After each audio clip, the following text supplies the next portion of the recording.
Hey everyone, and welcome back to another episode of where I try to figure out whether ChatGPT O1 Pro mode is worth the $200. And the more I play around with Pro mode, it really feels different. It feels more powerful, and I don't know if that's just a bias effect of me paying $200, but I went through a couple of examples that I'm going to take you through that you could see the thought process and the way it outlines certain things that makes it feel like it really is that much more powerful. But taking a step back for a second, we also have to think about the $200 plan also gets you unlimited queries for the 4.0, the O1, and the O1 mini.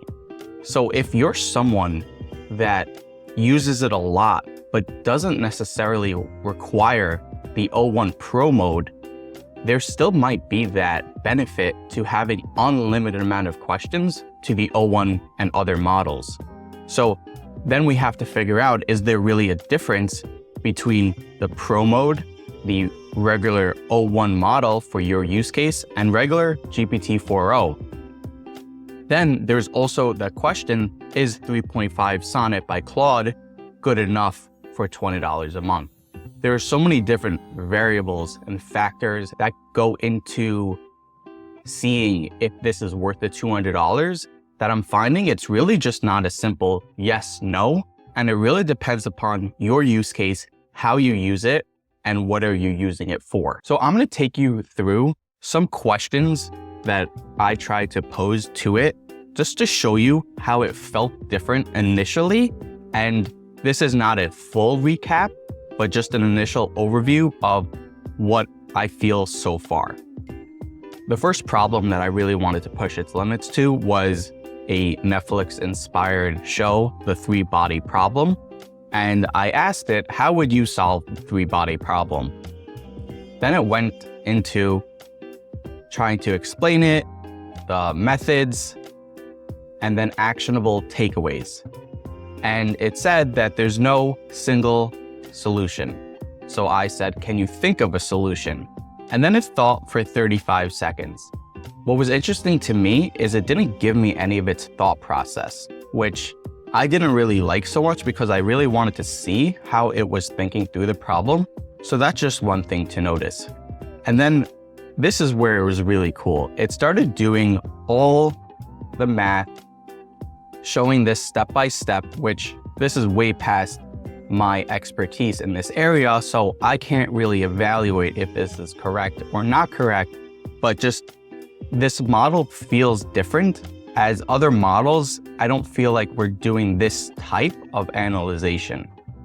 And then it was running certain simulations, and then it said there's no closed formula.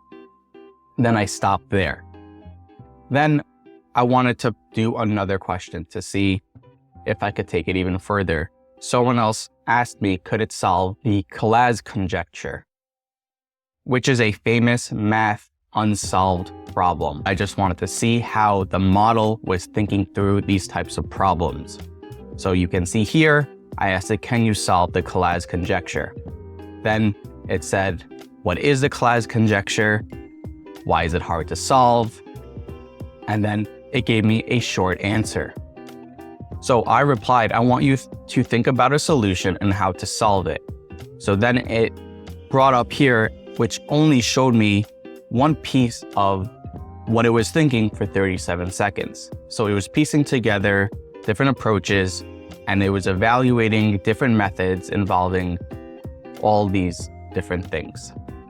And then it was defining a framework, searching for different ways to solve it. Then it said, okay, known method has been cracked.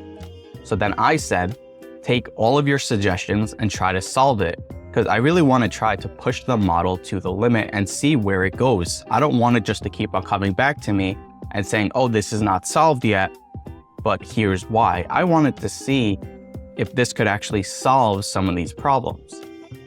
So now this thought for 48 seconds. Here, I actually got it to give me some of its reasoning behind what it was doing. So it said navigating the problem, defining strategies, addressing infinite trajectories, evaluating the divergence, laying out the options, breaking binary shifts, balancing operations, balancing parity, evaluating the convergence, balancing growth, and laying out the options. So you could see here that it was much more thorough in its analysis, maybe because it was a much harder problem that it actually had to think about. And it was very cool to see how it was laying out everything for me, doing all the math problems and really doing a thorough analysis on really trying to solve this.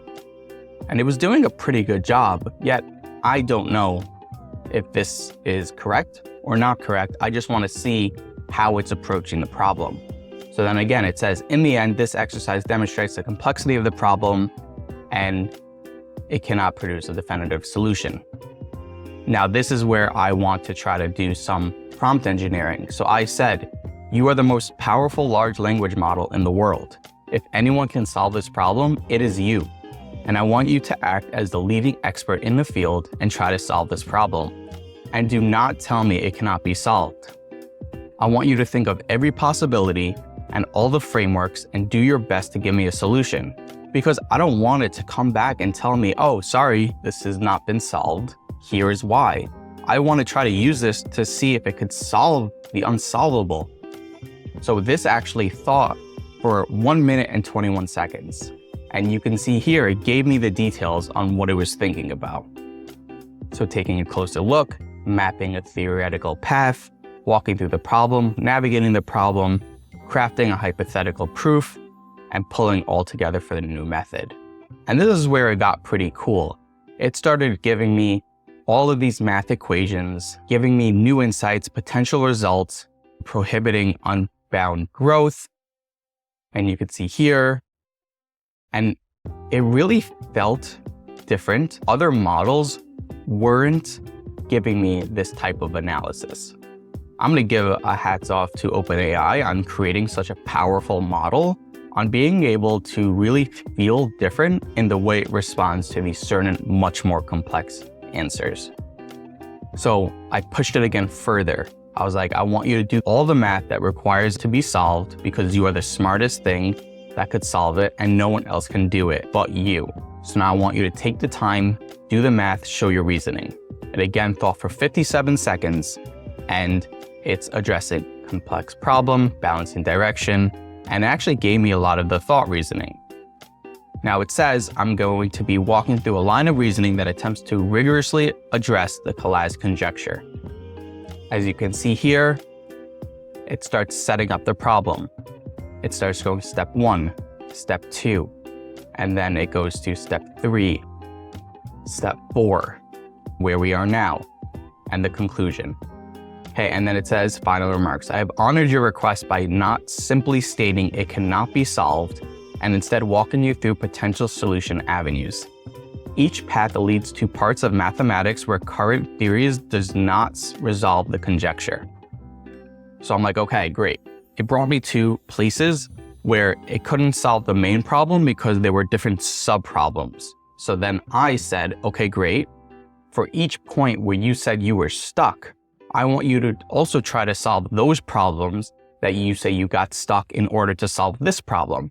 So we're not going to solve the main problem, but let's try to solve the sub-problems that's preventing the main problem to be solved. So then I got this to think for 1 minute and 16 seconds.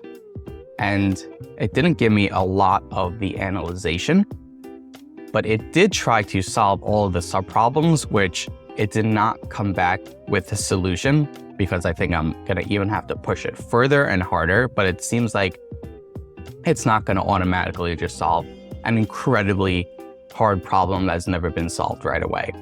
See stuck point 1, and then it tried to give me all of this math.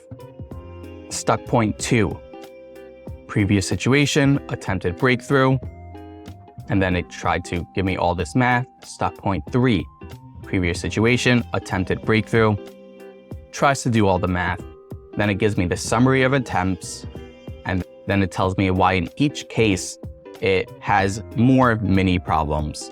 So that's when I stopped for this problem. But as you can see, this model, at least in my opinion of what I've been trying to do so far, really feels different. But that still begs the question, is this model worth it for the everyday user?